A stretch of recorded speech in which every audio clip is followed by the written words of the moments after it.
For millennia, humanity has looked to the heavens and sacred texts, searching for the meaning of justice. Ancient scholars sought to understand the fate of those who defy the divine order. They believed the universe was governed by a higher will, where every action had consequence.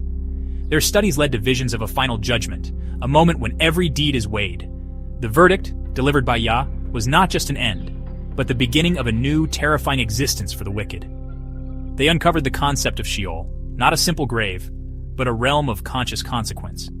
Sheol was painted as a place where the echoes of a misspent life become eternal reality. The scholars warned the doom of sinners was not oblivion, but everlasting suffering.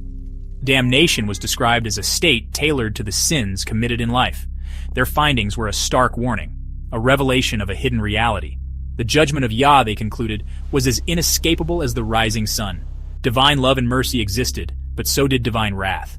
The universe, they believed, balanced both. The search for justice was a search for the soul of existence itself. This was the fundamental truth they uncovered.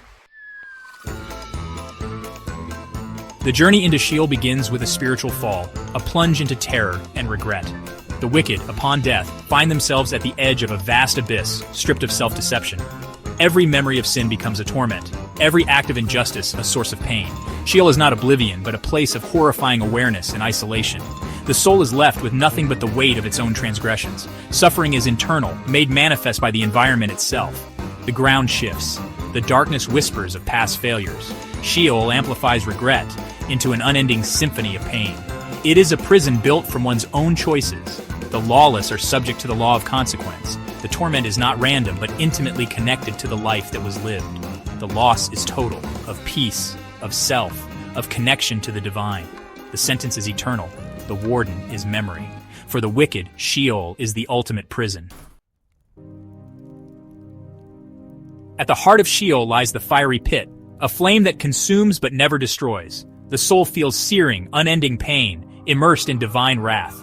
This fire is a punishment that never ends, a cleansing that is itself torment. Scholars describe souls hung on iron hooks, their spiritual flesh exposed and devoured by otherworldly birds. The agony is public. Secret sins are now on display.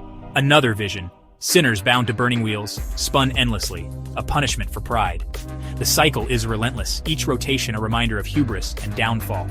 These torments are not just punishments, but the new reality for the damned. Time is warped. A moment of pain stretches into eternity. There is no relief, no hope of escape. The torment is constant, a law of this dreadful realm. The fiery pit, the hooks, the wheels, each is a reflection of the life lived. The punishment fits the sin, a dark symmetry. This is the anatomy of damnation. It is the final answer to a life lived in opposition to the divine. In the cosmic order, some angels are instruments of wrath. Chief among them is Ezra, the angel who oversees the torments of Sheol. Ezra holds a mirror to the damned, ensuring they understand their suffering.